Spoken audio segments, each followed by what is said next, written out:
Welcome to the only place where real, raw, and vulnerable conversations happen with IFBB Bikini Pros to give you an inside look at their struggles, strategies, mindset, passions, and all of life beyond the stage.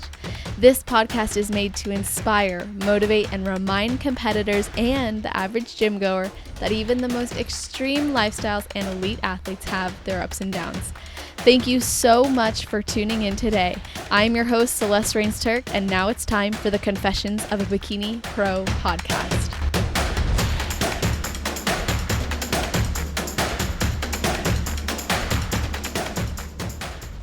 Today's guest is from small town Hardington, Nebraska. She is a mom and stepmom to 3 active kids, a wife, and a business owner with her husband, Cameron. She has her bachelor's degree in exercise science and is a certified functional nutritionist and exercise physiologist. In addition to being a former 3 times All-American in the 800 meter during college, she has a long history of middle distance and distance running. She has competed in bodybuilding 15 times, earning her pro card at her 6th national show, North Americans, where she won first in her class. Prior to that, she had 3 overall wins over the years, all top 2 finishes in amateur regional shows, and then a series of national show placings, including 6th, 12th, 4th, 13th, 14th, and finally her win in 2024. So quite the journey. Welcome to the show, Brittany Schrempp. How are you doing? I'm good. How are you? I am amazing. I can't believe how much you do. I like even that intro doesn't begin to summarize it. We're going to get into a lot more of your life because you have a very interesting lifestyle all the way around, and I'm excited to talk with you. So before we get into everything, I've got to ask if there's anything you do think about or maybe a ritual you have right before your heel hits the stage. Yeah, it's funny. I've been thinking about this question since you asked me to come on because I knew it was coming, right? I know when Uh-huh. you first messaged me, I was like, oh my gosh, this is so exciting that you just reached out Mm. and thought of me to come on because your podcast was the first that I ever listened to when I decided to Wow. compete back in 2020. And I can vividly remember sitting on my floor just because there's not a lot of resources. And especially back then, like it was still kind of new. I knew nothing about the industry or anything. And so I think I probably looked up like bikini podcasters because I just wanted to listen to something. And yours was the first that came up. And I That's remember awesome. folding laundry on my living room floor, like listening to several episodes and just learning from the pros. And it really did Wow. help me. And so my hope is that even just me coming on, if there's a new competitor, someone who's just maybe wanting to turn pro, that, my journey can help just as some of the pros that you've had on help me, especially in the early stages. Oh, So back to your question about heel hitting the stage. I don't know if I have necessarily a ritual.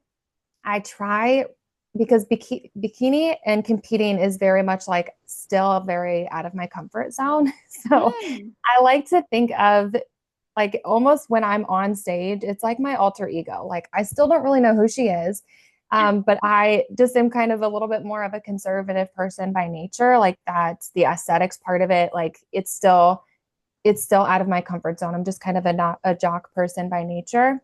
And so I think I just, as much as possible, try to visualize my routine, visualize my confidence, because the confidence in the routine and the aesthetics is something that I have to intentionally focus on and work on, even when I'm on stage. And so right before I get on, I'm usually talking to girls backstage. I'm kind of a chit chat back there, just learning to and learning from other girls and listening to them. But then right before I get on, I try to just kind of close my eyes and visualize my routine and then put myself into that confidence that I know that I can bring.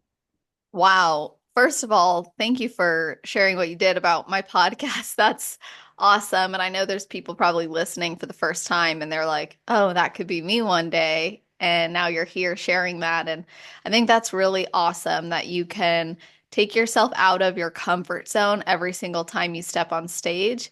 I think that's one of the more overlooked benefits of competing is for a lot of us, that moment before the stage, it's like, we're about to go into something really uncomfortable. And I know personally, when I'm about to get on stage, that is like so much more comfortable for me than if I if I were to be at home and like, let's say family members were like, you should practice your posing in front of us, I'd be like, Yes, that's so funny. I was actually out in the gym practicing my posing this morning, and my husband came out, and I still get kind of like, why are you in here? Like, what are you doing? That's so funny. yes, isn't that right? Like I'm better on the stage in front of these strangers than my own husband didn't even see me pose until was it February? We got married in December, but like we had been dating for almost a year at that point, and that's crazy to think about.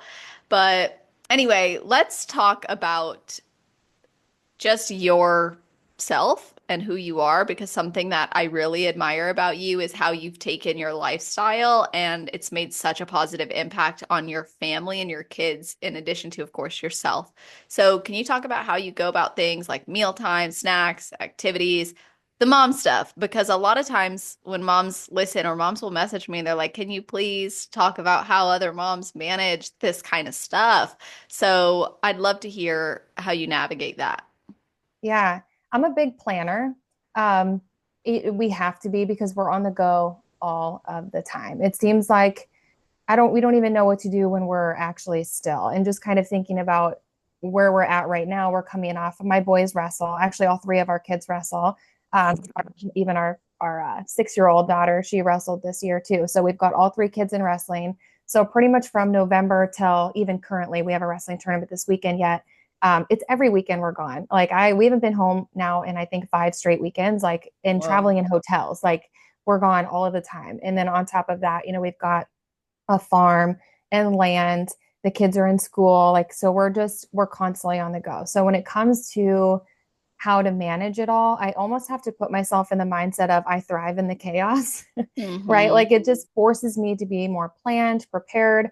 I write things down a lot. Like I write down our weekly meal plan. And I have to make time for that stuff because if I don't and I start the week and I have no idea what we're going to eat for dinner or what our meals are going to look like, I'm scatterbrained and everything kind of falls apart. And so writing things down in a planner, I have a template that I use on my computer that I can pop in all of our meals, our snacks, what I'm going to meal prep. And so I get down to like the smallest details of everything. Like this is what we're having on Monday. And if I'm having something separate from the kids, because when we're in prep, like that's, inevitable. We're cooking differently.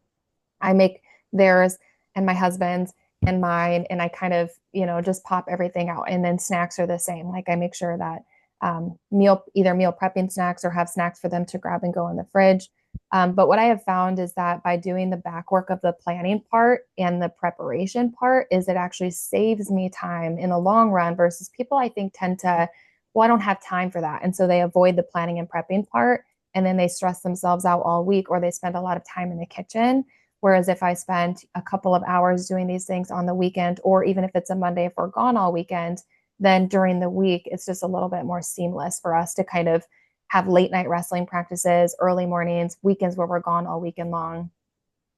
Wow. Yeah. Talk about being busy. I think that's a great example of how when you take the time to essentially systemize your life, your stress levels will go down as opposed to being reactive. You're now more able to respond because you're prepared. And I'm curious, that family template, like the template you use on your computer, did you make it yourself based off of like multiple years of doing it, or how did you develop that? Yeah, I just made it myself. It's something that I've sent to my clients. Sometimes I'll even send them like, here's what our meals look like for the week, just to give them ideas too.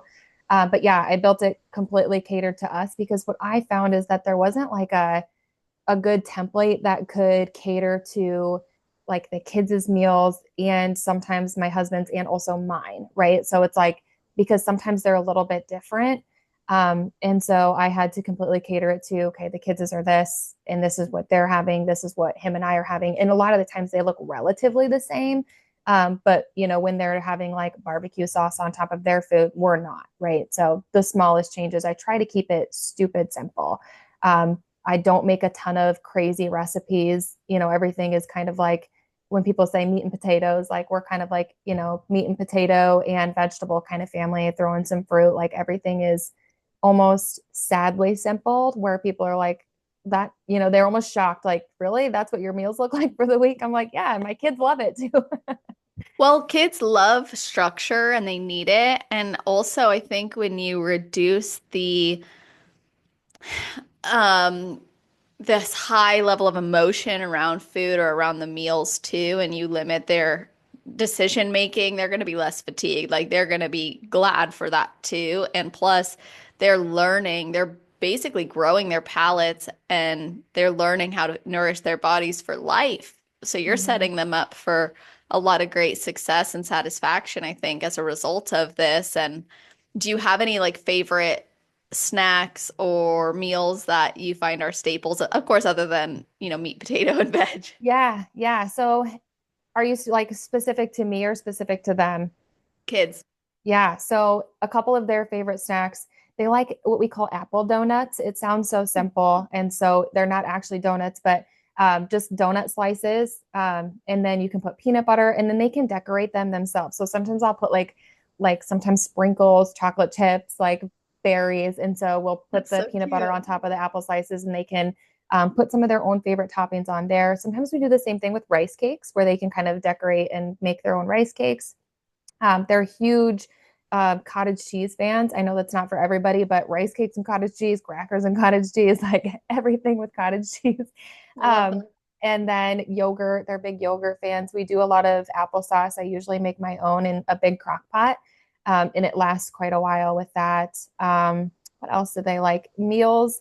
They really like, I make like a good high protein mac and cheese that they really enjoy with chickpea pasta. And then I use cottage cheese in the cheese sauce. So it, Mm-hmm. makes me feel better that they're getting a little bit more protein in that way.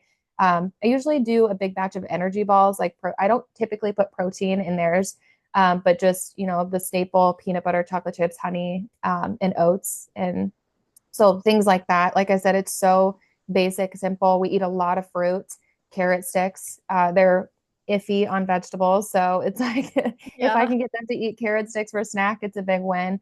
I sneak them into most of their other meals, but snacks, I don't usually give them too many vegetables, but it's all what I try to think of when I'm feeding them and even myself is trying to just stick to as much whole foods as possible.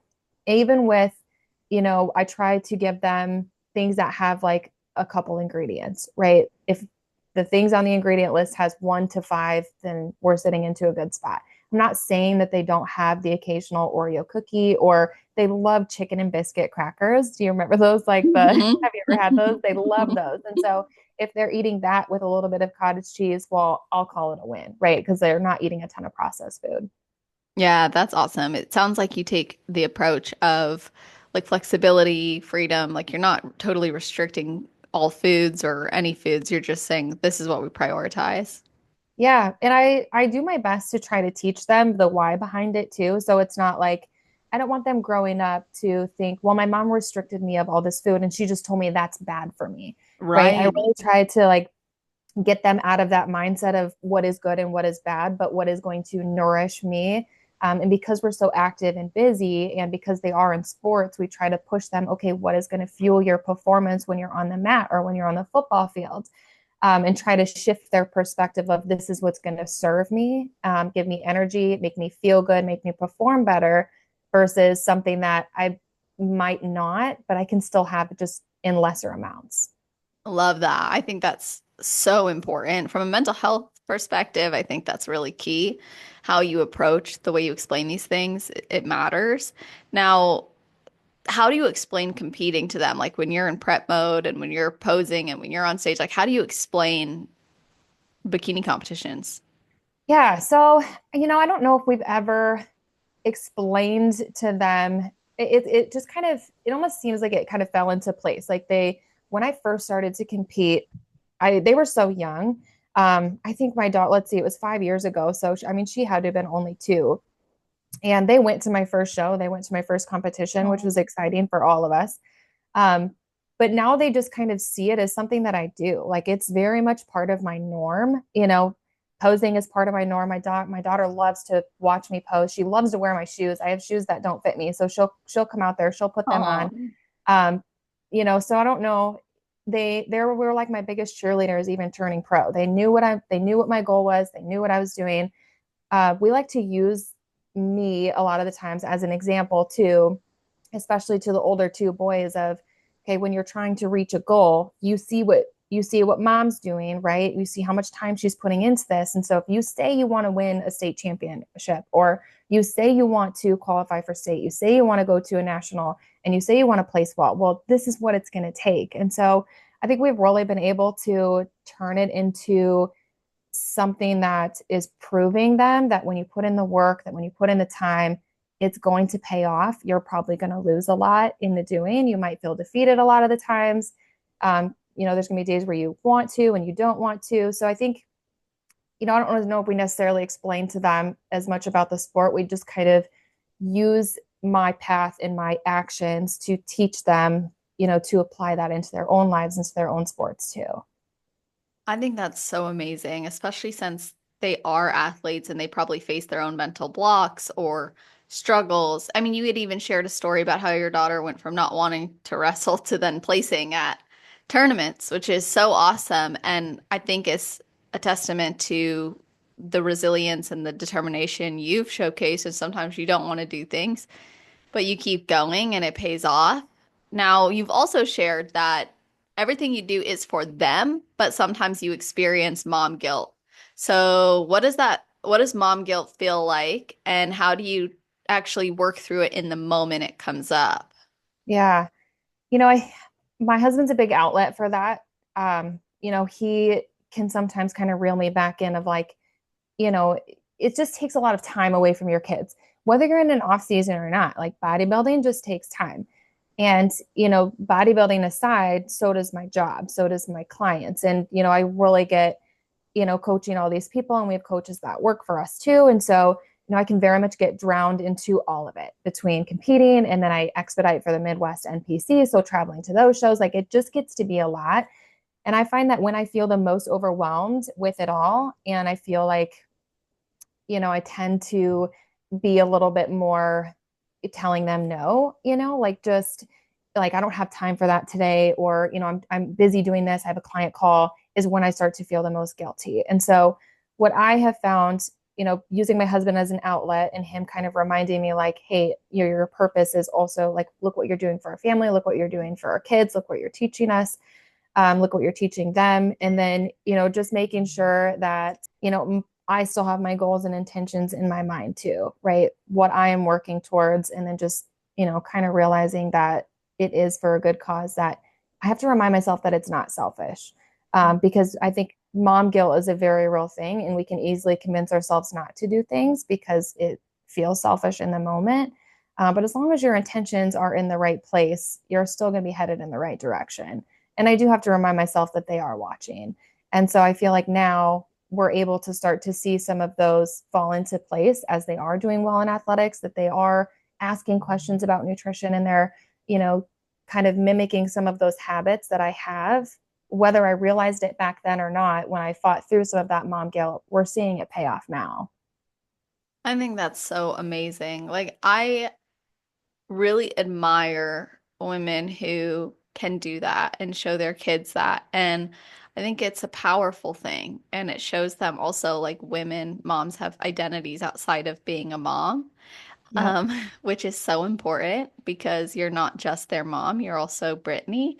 And I think that that's easy for kids to forget. And something that you said before we started recording that stood out to me was making yourself a yes mom. So, can you explain what that means and how that looks in circumstances?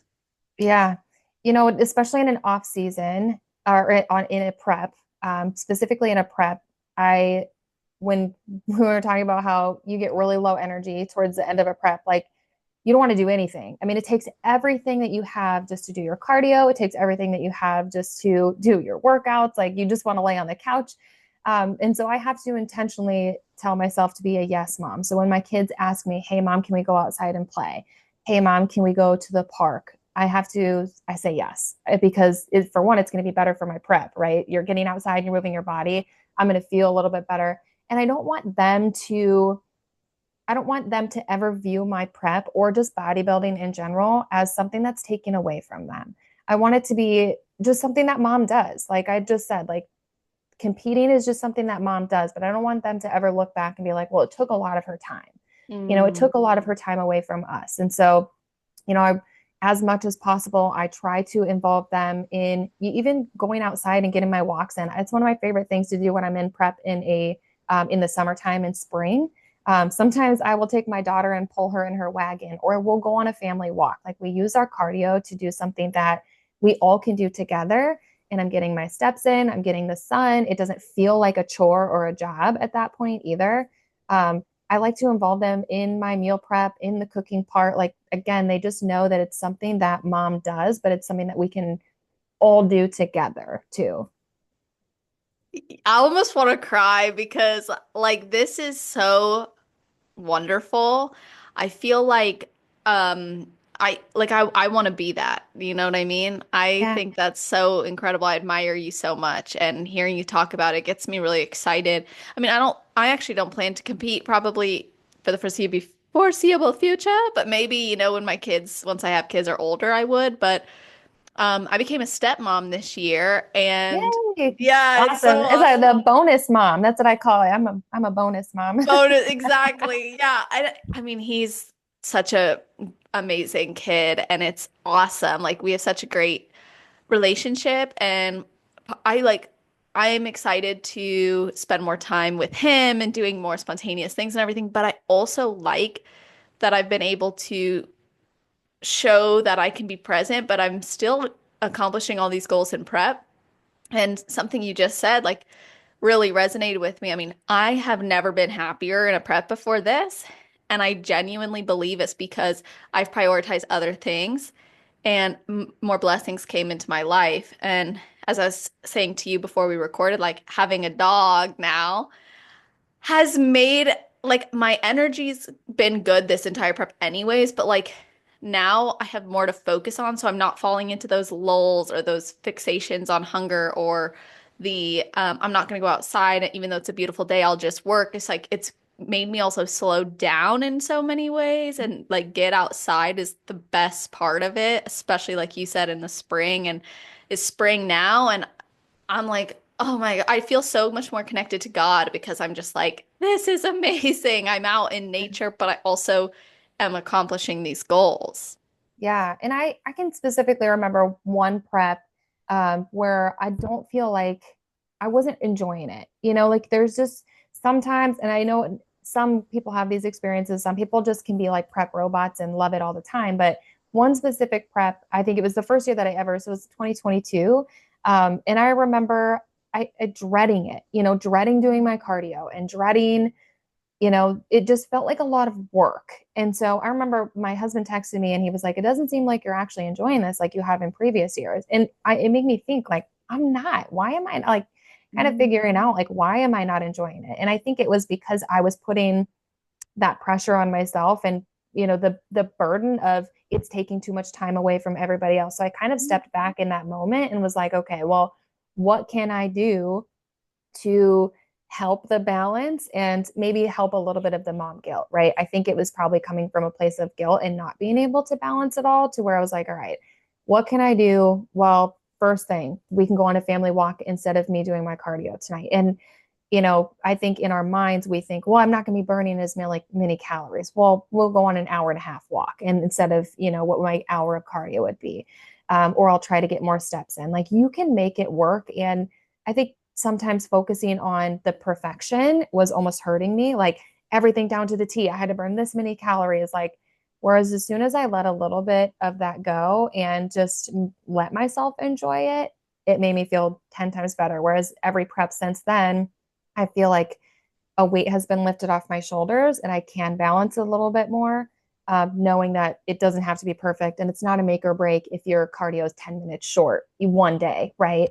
Or if you burn, like 50 less calories. It's not going to be the end of the world. It's more so about what you consistently do versus what happens one day. Yes, I think people need to hear that because a lot of the time someone would look at someone like you and say, well, she's doing it all and she's doing it all perfectly, and I can't do that. But you've actually found a way to do it that aligns with your goals, aligns with your life circumstances, and allows you to have longevity and joy in the process.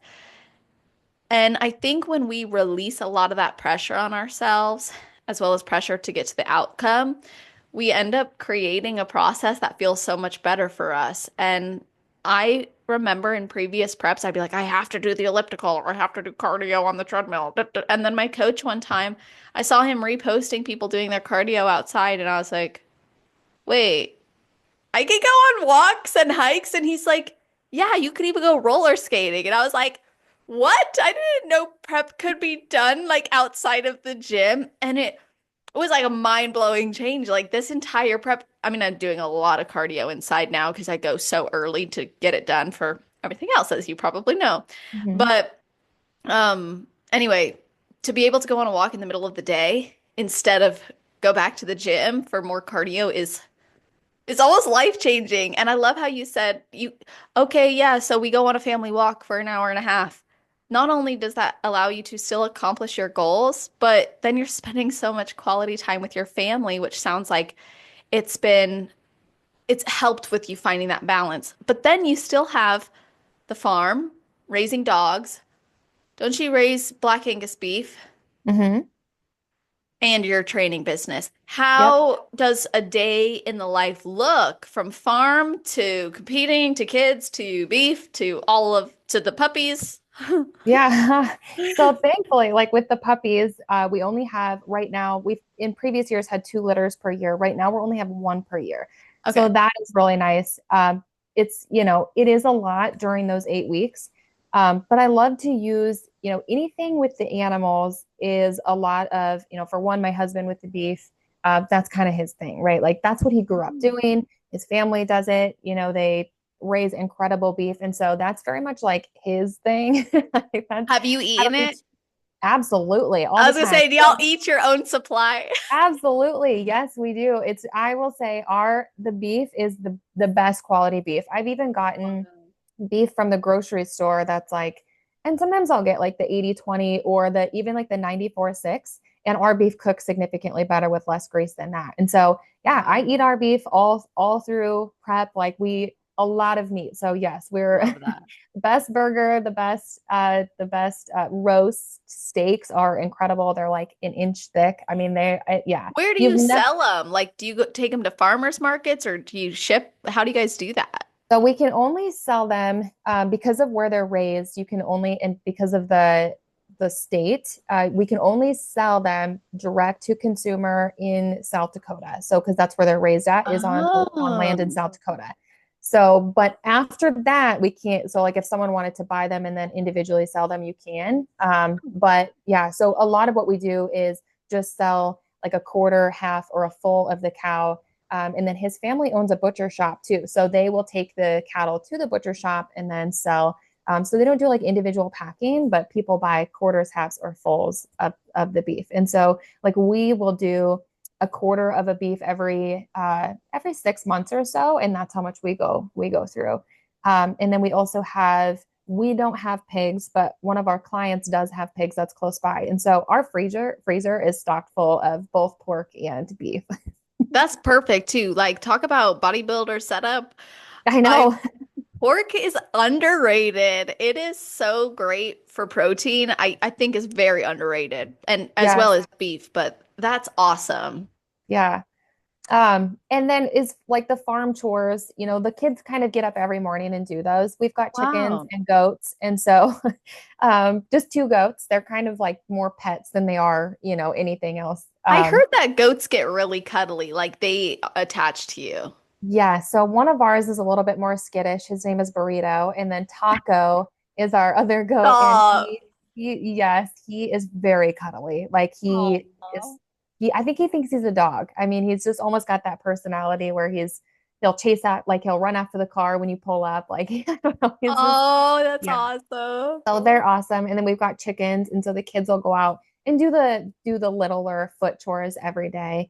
But we've got 4 dogs. So again, it's one of those things that when I'm in a prep and having to kind of balance it all, I almost use it as a saving grace because it keeps me busy. I don't have a chance to sit back and think, like, oh, I'm miserable or oh, I'm tired. Like, I don't know. It's just what I do. Like, it's just what we For do. It real. keeps me busy. It makes me go outside.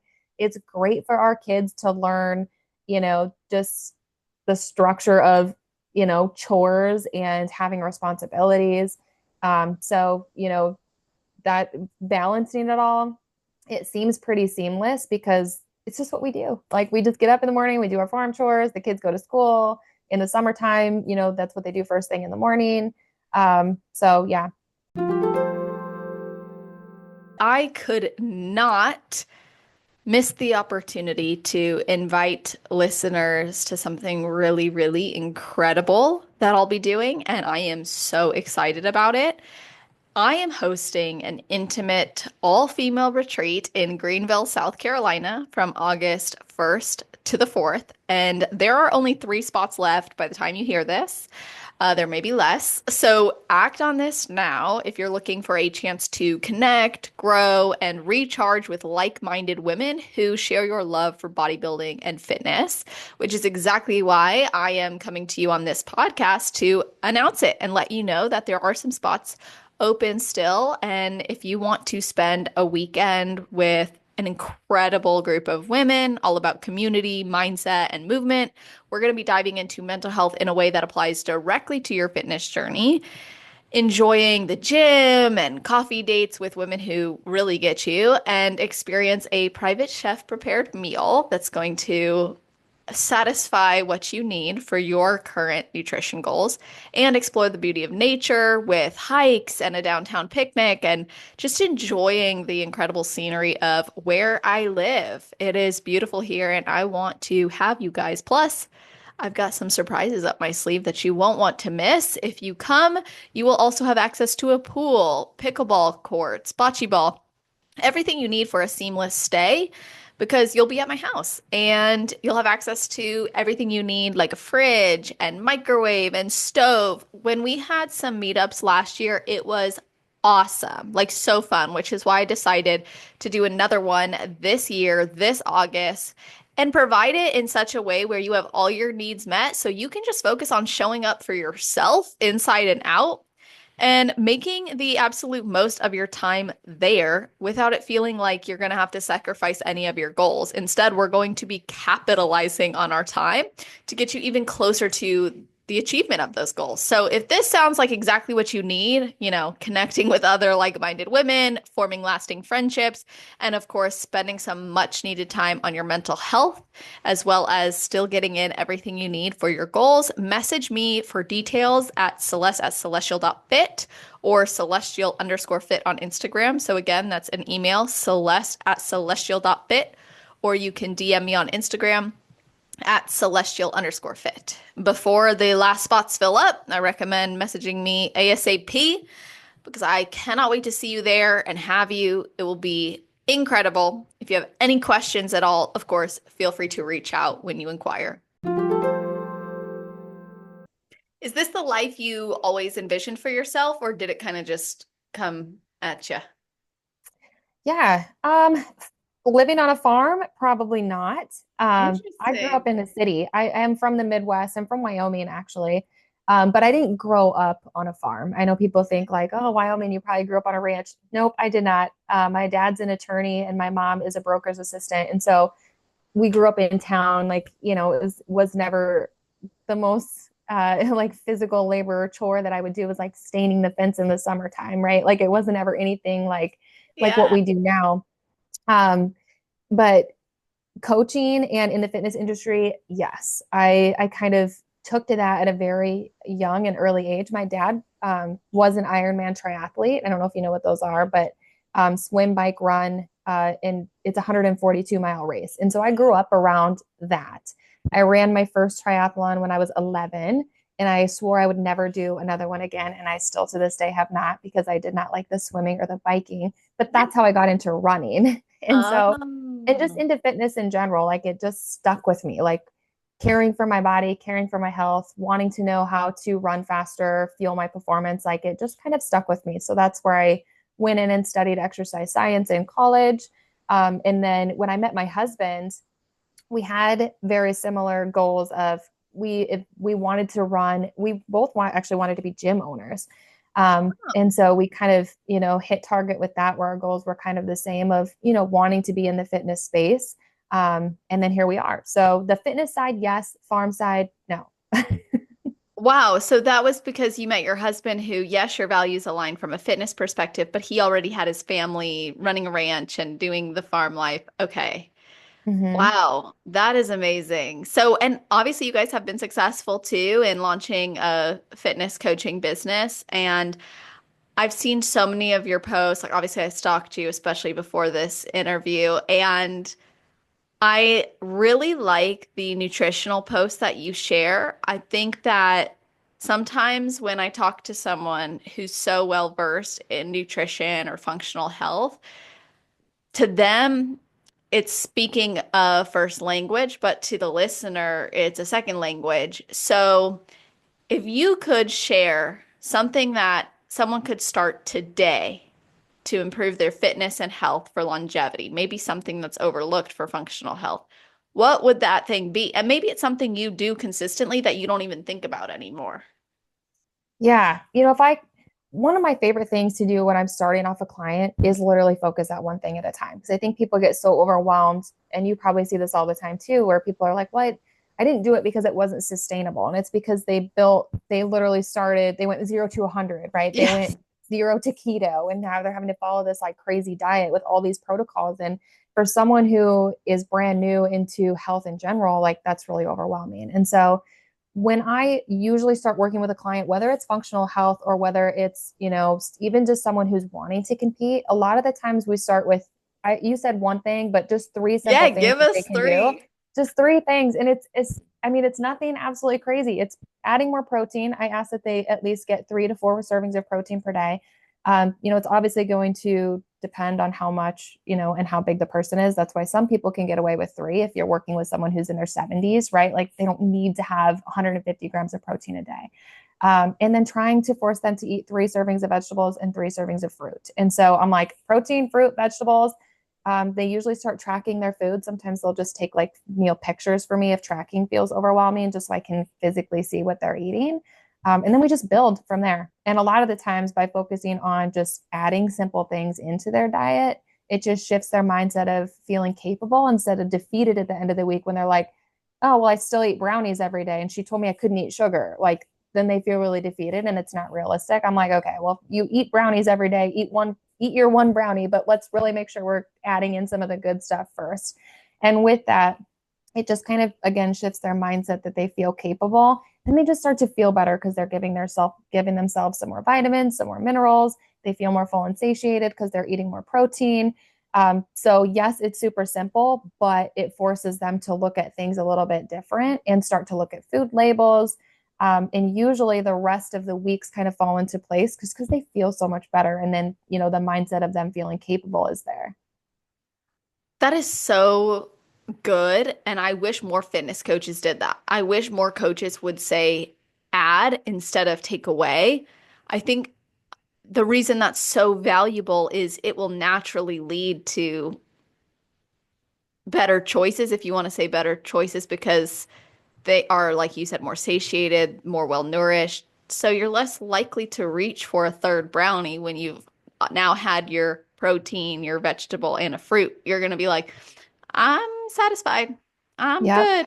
And then you start to actually be excited to try, I think, like healthier versions of things you're used to because you feel so good. So the adding from a psychological perspective is so positive. When I'm working with clients who have been told consistently to restrict, remove, they generally have more fixation, right? Because restriction breeds fixation. But when I'm working with someone who, they start to add in little habits, man, it builds their confidence so much, like you said.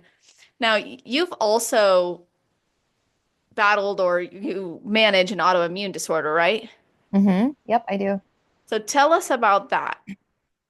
Yeah. So I it really came about after my 2022 season, after I competed at no, not junior USA's in Vegas. Okay. So it was my first year going on national stages. I got off that stage, and I was extremely restrictive during that prep. I cut completely all dairy out, all gluten. where in the 2 years previous, I was pretty flexible with macros. Like I ate clean, but it was like I didn't cut that stuff out completely. But I was extremely restrictive. My cardio was, I mean, stupid high. I mean, it was like at least 90 minutes to 2 hours a day on the elliptical, which is like, it was just That's a lot. daunting. And my calories got as low as like 800. And so, Why? um, Wait, can we pause for a second? Why was that approach different that year compared to the previous years? I had a different coach that year. Yep, Okay. I did. Yep, I had a different coach that year, and I'm very much a you tell me what to do and I'll do it, right? Like I've been coached my whole life. Um, it's just how I've always been. So you tell me what to do, I'll do it. Yeah. And I did it, and I got out of that prep, and as soon as I started adding food back in, my body did not handle things correctly. Like my face would swell up. I was starting to break out in hives all over my back. My throat would swell. I would get such bad inflammation that I would get pitting edema in my ankles. Like you could press on them and it would leave indents. And so I went and saw a really good functional medicine doctor that I'm very thankful we have right here in our small town. Wow. And I went and saw her. We did a bunch of labs. We actually ran a bunch of food allergy tests and a bunch of things flagged for one that I had an autoimmune, and then a bunch of my food allergies flagged to find out that I was now allergic to corn, eggs. I've always been allergic to eggs, so that wasn't new to me.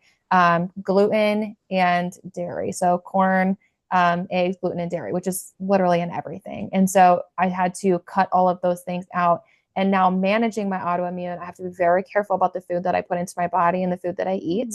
And then also just managing my stress. Like if I don't intentionally take rest days, get enough sleep, if I just stress my body too much, it starts reacting the opposite way of what I want it to go. So, that's the question, because I get people always asking me too, well, do you think prep was what caused it?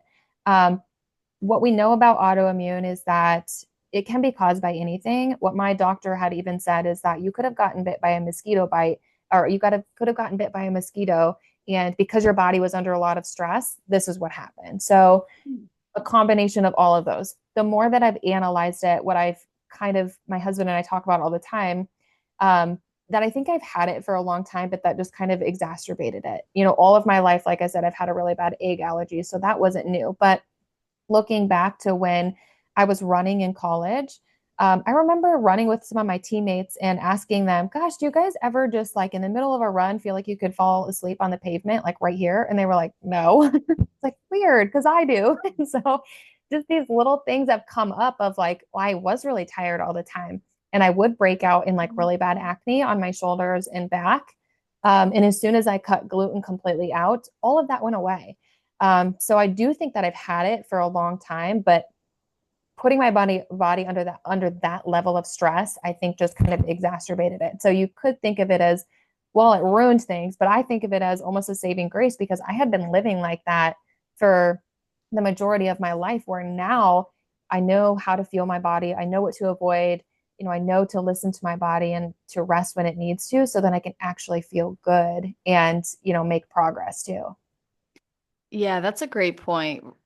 Although, the easy thing to do would be to point fingers at prep and say, well, that caused it. The logical thing to do would be, well, this could have been dormant or active, but kind of not super active until I went through all this. And you add on top of what you were already facing from college, but then you take a ton of nutrition and you remove it from your diet, your gut microbiome, and then you're like, now my gut is inflamed because it's not used to these foods. I would imagine you probably even were struggling with some sort of like SIBO or other gut dysbiosis. Yeah, even all through that prep, I dealt with horrible bloat and even constipation. So I know that, something within my gut was definitely off. Um, yeah, it just wasn't, I don't feel like it was a great, like, mental prep for me either. Like, it was just difficult. Mhm. It was that same year that we talked about earlier where my husband was like, doesn't seem like you're really enjoying things too much. Ah. And I'm like, I don't know. It just felt so daunting to me. And yeah, I mean, I did my best to kind of make the most out of it, but looking back, I'm kind of like, I should have called it. I should have known better. But I think you get so deep in, and you're like, I'm not going to turn it back now, Oh yeah. but I definitely should have known when it was time to rest and pull back. Did it almost deter you from competing again in the future?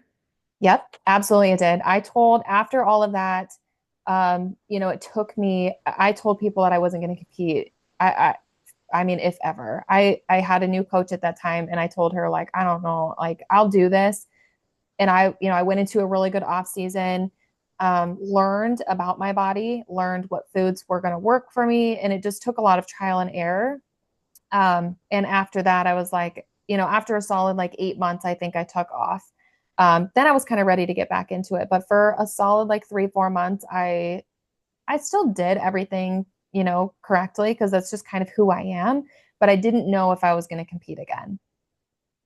Yeah, that's fair.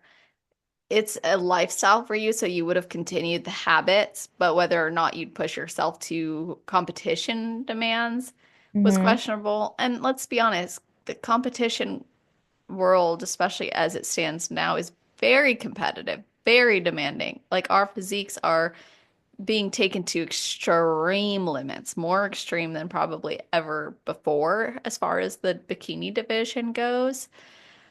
And I know you've had some people tell you that fit model division, you should try it. Has that ever made you feel like offended or bothered given your hard work to go pro in bikini?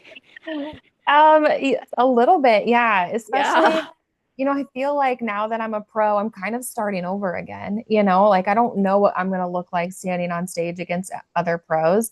I do know that, I'm pretty much all of my amateur competing, I was always told that I had to put on more muscle, right? And I am just generally a smaller person on stage than most other people. So How now, tall are yeah, you? 5'2", like 5'2.5". Okay, okay. So So I'm you're not very probably, big. yeah, you're probably light too, I'd Yeah, imagine. yeah, yep. I'm not very big. And, those stage shots look like you have a lot of muscle. People see me in real life and they're like, oh my gosh, she's really small. Because thankfully, I can get pretty conditioned. That's one thing that I don't typically struggle with is the conditioning, but I struggle putting on muscle. Hmm. Um, and keeping it during a prep too, like keeping muscle on. I mean, I even had a call with my coach yesterday when he was like, all right, our goal is to keep your glutes. I'm like, yeah, let's hopefully, Let's hopefully do they that. stay.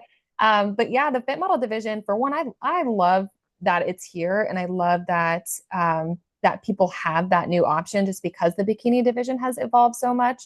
But yeah, when people are like, "Are you going to do it?" I'm like, I mean, I know. I I love the know. bikini division and I love the look of it. And one thing that I've heard a lot of other coaches say that I feel like has helped me um, is that yes, like at a certain point, go towards the division that you would fit the criteria the best for, but also what do you want to look like?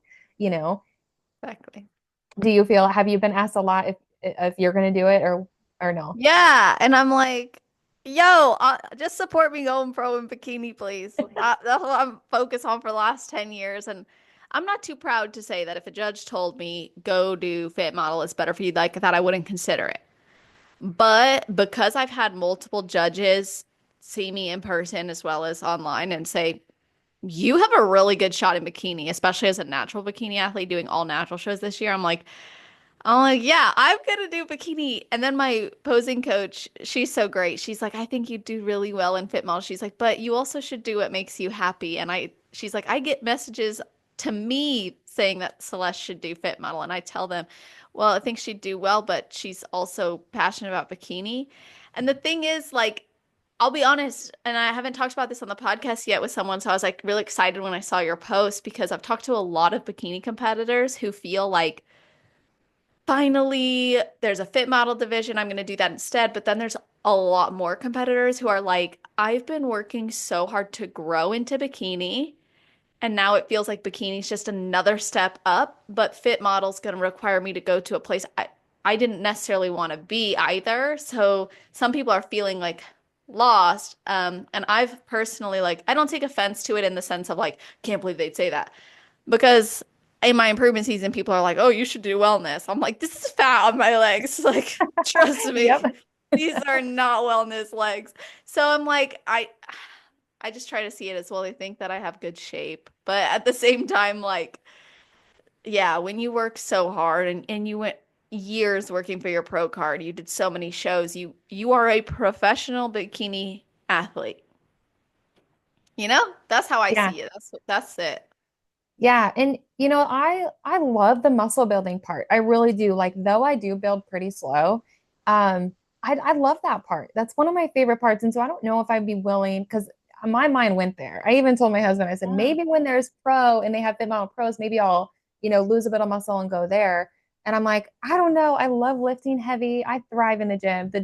Someday, if it ever comes when they're like, you have enough muscle for bikini, I think I'll be sad. I think I'll be Yeah. like, I don't like I think my goal as, is soon like when I decide to retire, like give me some bigger delts, right? Like let me put some like pumpkin delts on and I'll be happy. But I love the muscle building part. And so I don't know if I'd be willing to take a step back to, lessen some of my density to fit the criteria. And I just like the bikini look. Like I like the Yeah. conditioned, hard.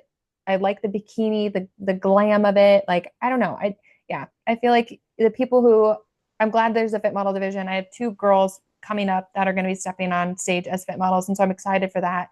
The front pose is growing on me, but I feel like it's very much a really good entry level for just people wanting to get into the sport of bodybuilding. So the way I foresee it happening is that I think there's going to be more new competitors coming into the sport, into the fit model division versus girls moving from bikini down to fit model. Do you feel the same?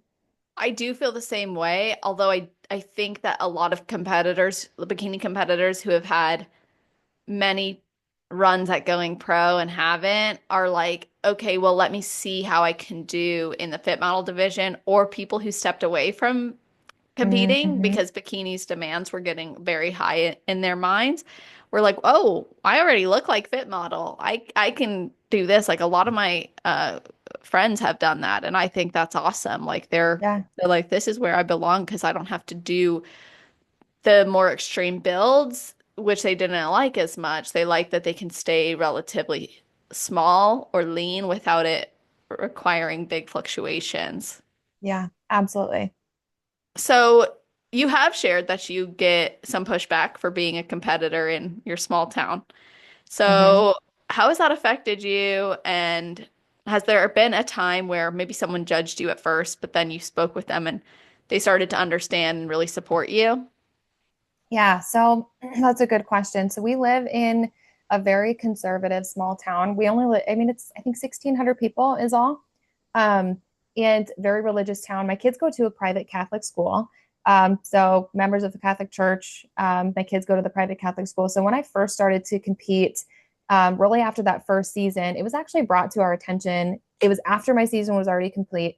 And I was so excited because it was life changing for me. I mean, mentally, it was life changing. I went from a really bad depression, um, postpartum depression, into competing, and it shifts. That like it just shifts your confidence beyond what I could have ever imagined. And so, in my heart, I truly felt like this was given to me from God, like this opportunity. He was here, like, do this. Because it was just when I decided to compete, it was almost like my husband told me I should do it for years. And then I kept telling him no. I'm like, I would never do that. That's not me. And then it's all of a sudden it popped in my mind and I'm like, I'm going to do this. And I sent him a picture of the flyer of one of the Midwest shows. And his Wow. response was do it. And I never looked back. So after that first year competing, it was brought to our attention by one of the deacons around here that said, "Hey, people are saying this."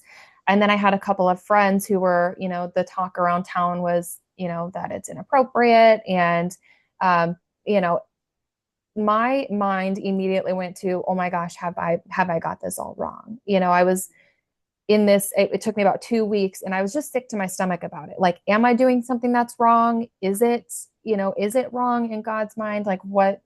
I didn't really know what to think. And so my husband had told me, well, you need to reach out to one of our former fathers who we did our marriage classes with. And, we just got really close with him. He was great. And he said, I think you need to reach out to him because I think he will help you, just help your mind and he'll give you some answers. Like ask him, where the view is at and what that is. And I think he'll help you. And he also told me, be prepared that if he tells you that, what you're doing is wrong for what you're going to do, right? Because I would, in my mind, I'm like, well, I would step away, right? Because this is what I'm being told. So I reached out to him, and him and I had such a great conversation.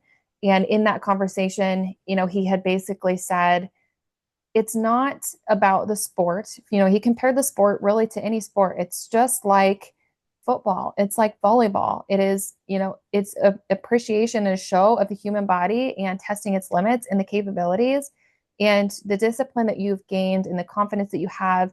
And now you're able to share your journey and help others is a gift. And it's not something that is wrong. And it's more about your intentions. Like if you are going on stage with the intention of, pleasing somebody or, you know what I mean? Like the intention Yeah. of, that space, well, then you're in the wrong. But if you're going on stage with the intention, that I have of building myself, building my family, inspiring others, it's a gift that I was given and I shouldn't feel bad about it. And, in that he also had mentioned, the Sistine Chapel is full of naked bodies. And because we're supposed to appreciate the human body. And it shouldn't be something that it is constantly hidden despite what other people are saying. And that a lot of the times when other people are saying things, it's their own views that's wrong and not yours. And so after that moment, I never looked back. I have very unapologetically continued to compete and continue to be myself and inspire others without worrying what other people are thinking, especially in our small town.